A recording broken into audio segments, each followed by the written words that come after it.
I have engineered a DIY surveillance system based on the Raspberry Pi platform to monitor the environs of my home and alert us to intrusion by an animal or a person. The system uses image analysis to detect motion and deep learning to detect objects like a person or an animal in the surveillance footage. Now, the Raspberry Pi is a credit card sized computer and very resource constrained, not the ideal hardware for deep learning, which is resource hungry. In the last video, I showed how to get the job done to code computer vision applications based on deep learning on a Raspberry Pi. I explained my strategy, the various trade-offs involved, and how I made them, walked through the code, and demonstrated results. Now I have developed a Python module for distribution and to use this work across my various projects on the Raspberry Pi. Let's dive in.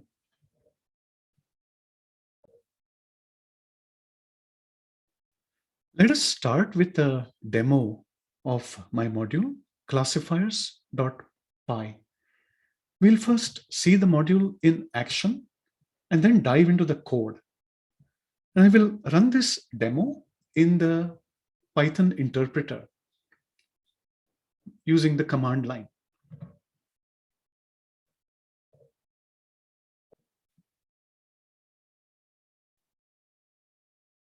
Launch the Python 3 interpreter.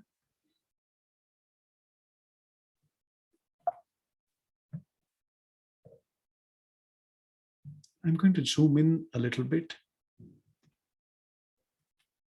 If I can, there we go.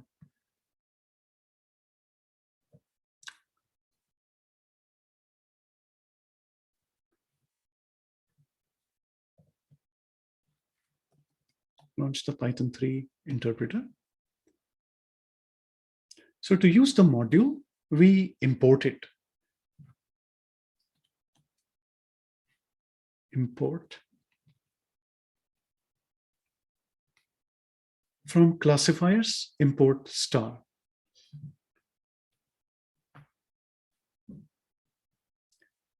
This will import the abstract class base CNN and the two concrete classes that inherit from it, MobileNet and Coco.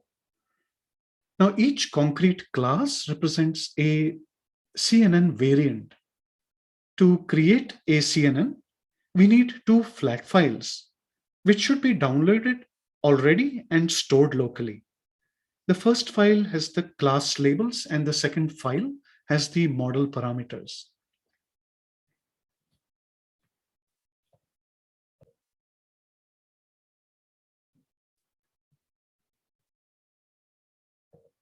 Let's get the path to the file that has the class labels. That is labelmap.txt. Let's call it labs2.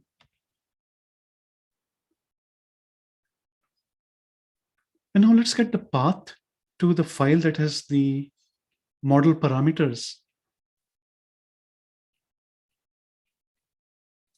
That is the detect.tflight. It has a .tflight extension. Let's call it mod2.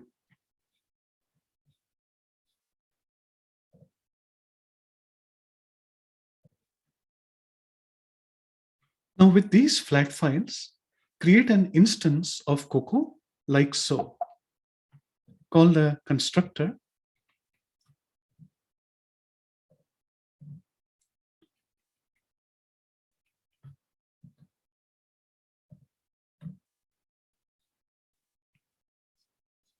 and pass it the two flat files.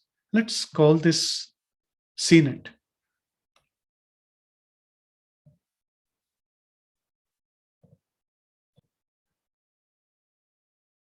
What is CNET? It is a pre-trained CNN ready to use. Call the classify snap method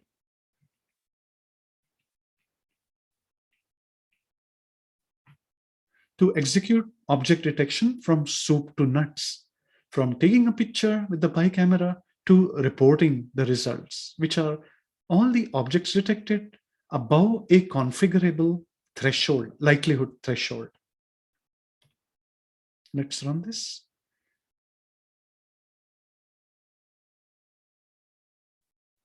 And here are the results. Coco writes out the class labels, chair, book, person, of the objects detected with the corresponding success probabilities as a percentage between 0 and 100. 0 is least likely and 100 is most likely.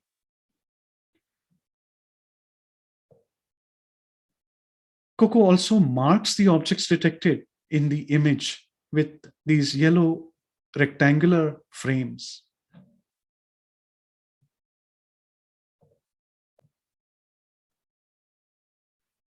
Isn't it amazing that all this happens in just a few seconds with only 4 or 5 lines of code on a credit card sized computer? We can call classify.snap method and tell it to take a new picture every time, or use the one that is already stashed away at the time of object creation with the constructor. The default behavior is not to take a new picture every time to save resources. Here's an example with me sitting on the chair before the camera. It has correctly detected my presence in the image and also identified other objects like my laptop. Now, this is even more impressive considering that the only part of me in this image is my arm and my right hand. To see fewer objects, increase the threshold.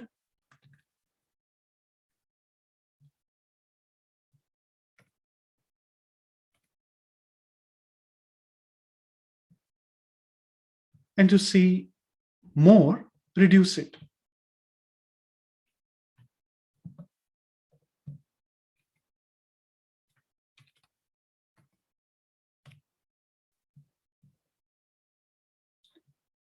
I have found it a threshold of 0.45, which is 45% success probability, works reasonably well in most cases, balancing the true positives with the false positives.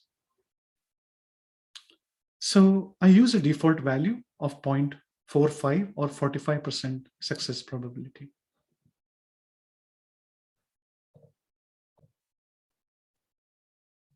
The CNN we used was Coco. We can also use MobileNet. It presents the same interface by the magic of object-oriented programming. To use MobileNet, we need different flat files. Declare the path to the text file with the class labels.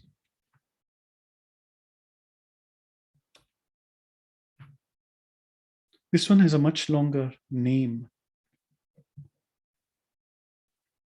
And then declare the path to the flat file with the model parameters.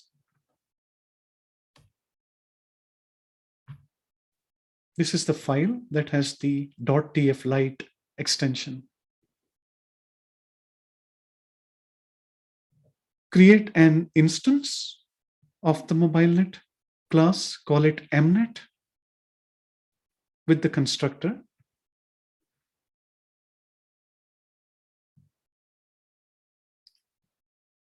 Pointing to the two flat files.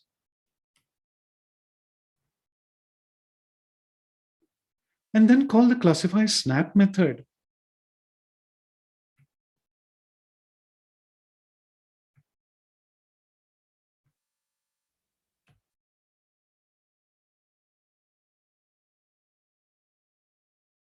And the prediction is complete. Now, although both classes, MobileNet and Coco, present consistency of interface, this is by virtue of inheriting from the same base class, abstract base class that implements the interface, there are differences in how they operate. MobileNet is a leaner CNN. Coco presents the objects detected above a certain detection threshold. MobileNet presents the top ranking N results. And we can configure it to tell how many of these top ranking results we want. The default value is 5.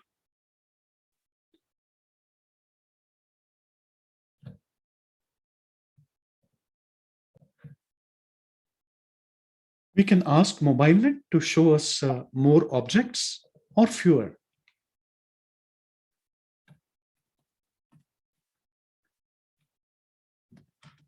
Let's try getting 6 objects or maybe even 15.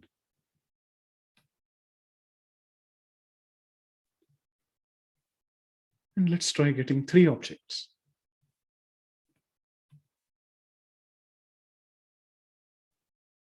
In general, I've found Coco more accurate.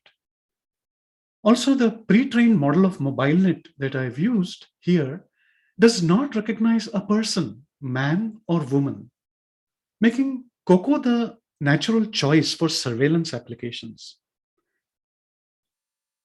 Now that we have looked at how to use the classifiers module, let's peek under the hood at the implementation, which is based on the 4-step approach. Number 1, set up the CNN. Number 2, give it an image input. Number 3, make a prediction. Number 4, get the objects detected from the raw output. I've covered this 4-step process in greater detail in a previous video. Check out that video if you need to.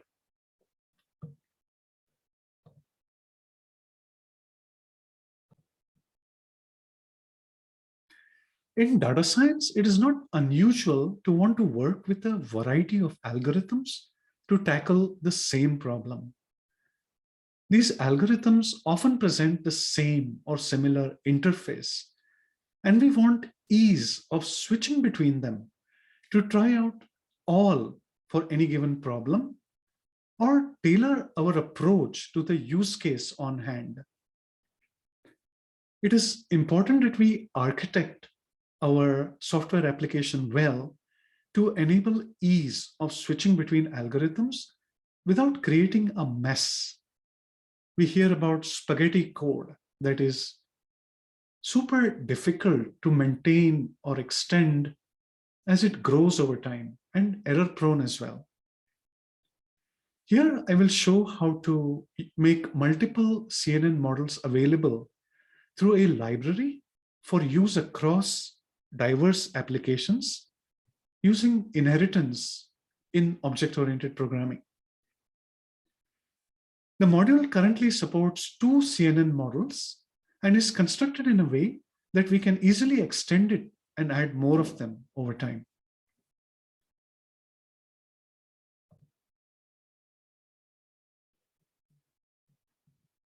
The module is classifiers.py, and it has 3 classes, an abstract base class and 2 concrete classes that inherit from the base class. Think of the base class defines the interface that both the concrete classes implement. Think of the interface as a contract that the concrete classes are bound by to fulfill. The base class has one method for each step in our 4-step process. Set up the classifier,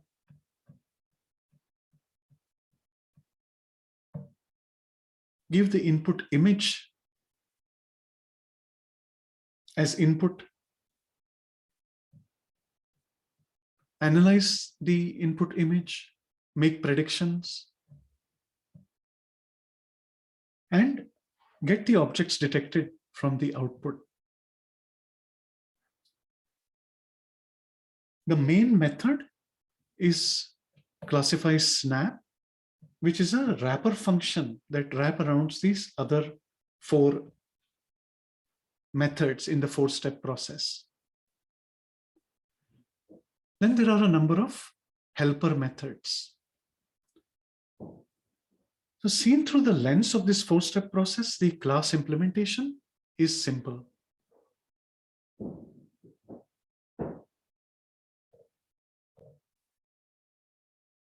We use the TensorFlow Lite runtime. This package has only one class, interpreter. We use NumPy arrays for handling both the input image and the output results. We use PIL for image formatting and annotation.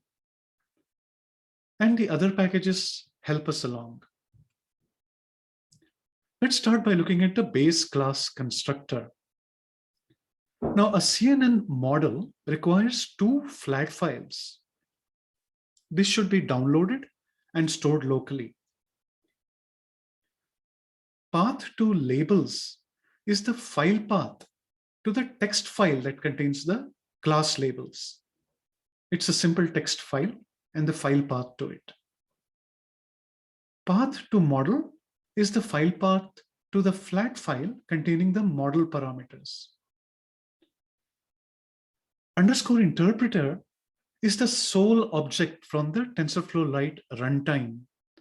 It is where the action is and the main actor in each step of the four-step process. It encapsulates the deep learning model.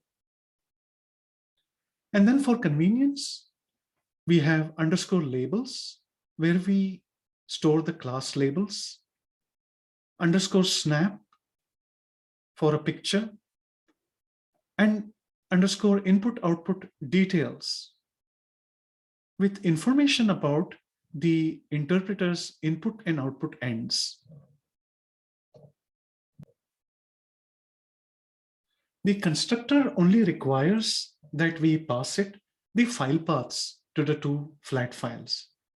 The helper functions then unpack the information from these flat files to flesh out a deep learning model and ancillary assets.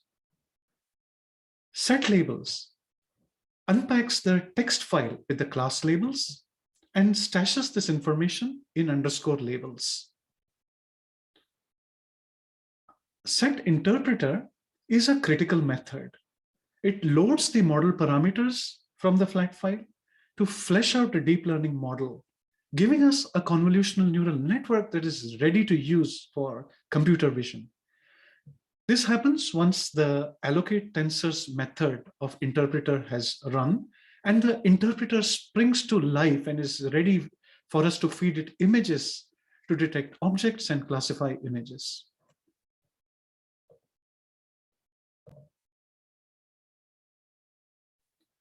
These set methods for I/O details query the interpreter once vivified to extract information germane to the interpreter's handling of input and output, making this information readily available for use later.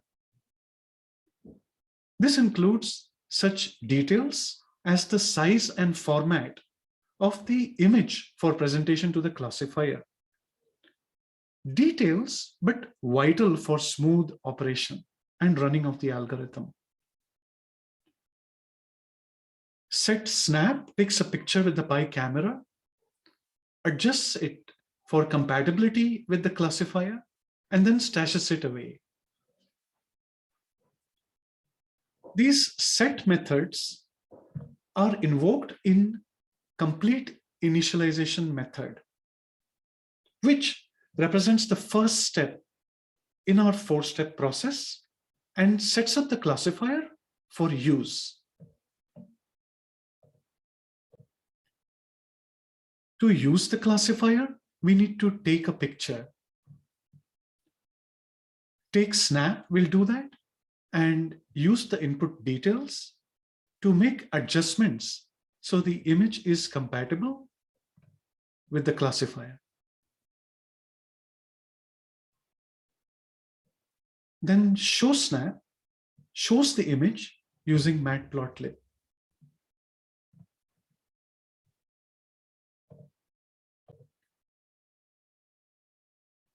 Now that we have a picture, next we feed it to the classifier. This is step 2 in our 4-step process. Set input image gives the final touches to the image and uses the set tensor method, invokes the set tensor method to feed it to the classifier. Note that these two methods of interpreter, get input details and set tensor, are joined at the hip for feeding input to the classifier, just as get output details and get tensor are joined at the hip for getting output from the classifier. Understanding this principle makes it easier to follow the flow of TensorFlow.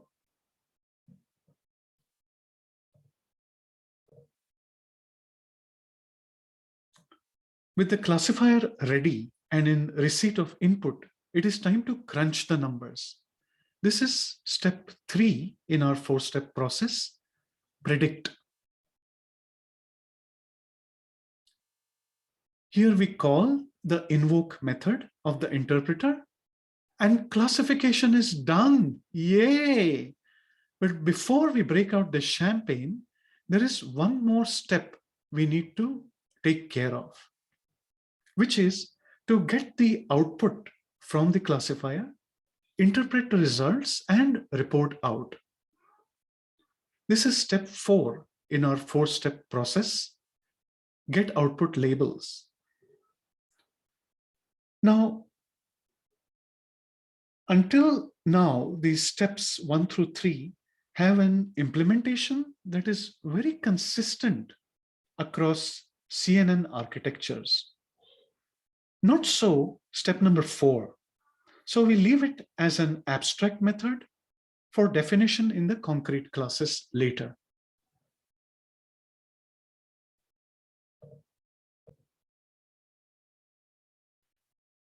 Which brings us to the grand finale, the classify snap method.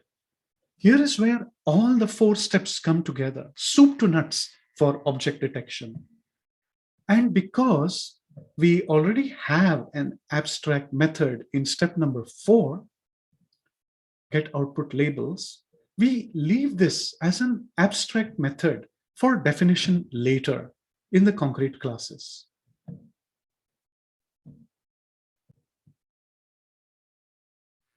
In object-oriented design, it is helpful to look at commonalities in class behavior, how classes behave.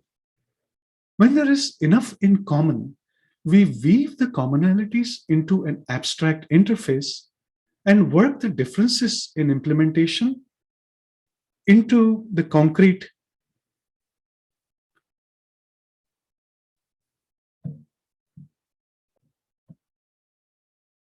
In object-oriented design, it is helpful to look at the commonalities in class behavior, how classes behave. When there is enough common ground, we weave these commonalities into an abstract interface and work the differences in the details of concrete implementation. In Python, the interface is implemented as an abstract class that concrete classes must inherit from. This is what we have already implemented as the interface, and it's 80% of the ground that we have to cover. Now let's look at the concrete implementation where we work in the differences, which is the remaining 20%.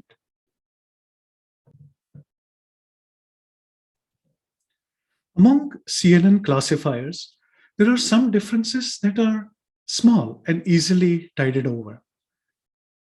Like the size of an input image in MobileNet is 224 by 224 pixels, height by width. And in Coco SSD, SSD stands for single shot detection, it is 300 by 300 pixels. Or that labels in Coco SSD have a quirk that the first label in the list is a nonsense word. It is a series of 3 question marks. we delete it from the list of class labels. Such differences are relatively minor, and by themselves, they could be handled by conditional logic, if then else statements. There are other differences that are more substantial. Like MobileNet's behavior is to return the top ranking objects detected, whereas Coco SSD's output is objects above a certain detection threshold. Small or big, these are the differences that we need to address in the concrete implementation. So let's go there next.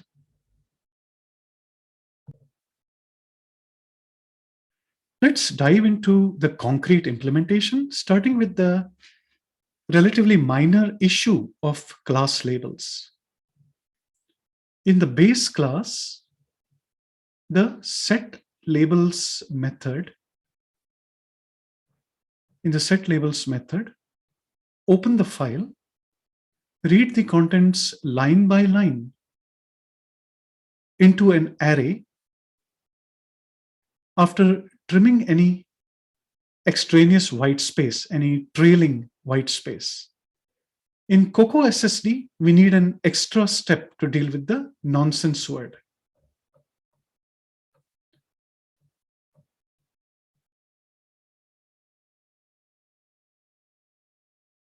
So in set labels, first invoke the base class's set labels method. Do that first, and then check whether the first label is the nonsense word. And if so, remove it.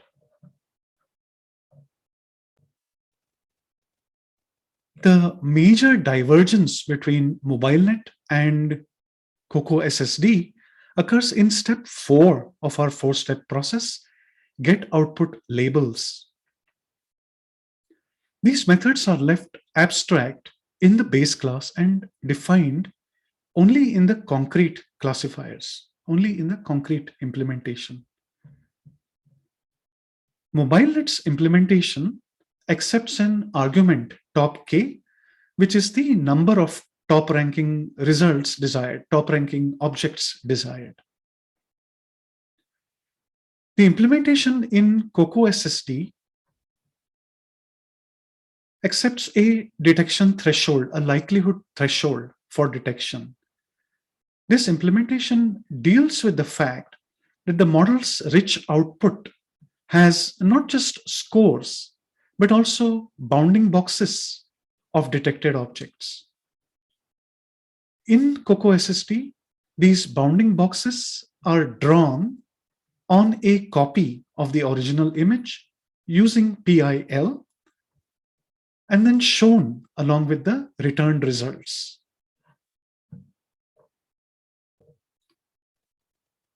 As a consequence of this divergence, in step number 4, the soup to nuts method classifies snap is also left abstract in the base class and defined only in the concrete implementations. In line with the design of get output labels, MobileNet's implementation accepts an argument top k to return only the top ranking objects detected. Coco SSD's implementation accepts an argument threshold, which is the likelihood threshold to use as a cutoff in object detection. Both implementations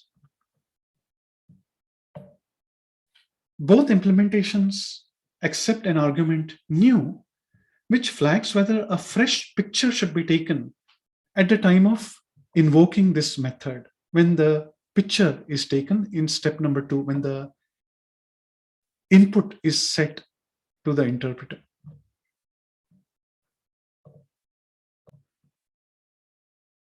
This concludes our tour of the classifiers module. The need to switch between models, all of which are candidates for a machine learning task, arises frequently enough in data science It is worth thinking about software design. Here I have shown how inheritance in object-oriented programming can help by weaving commonalities in class behavior into an interface as an abstract class and working in the differences into the implementation detail of concrete classes. We can take this up a notch and use a pattern called the object factory.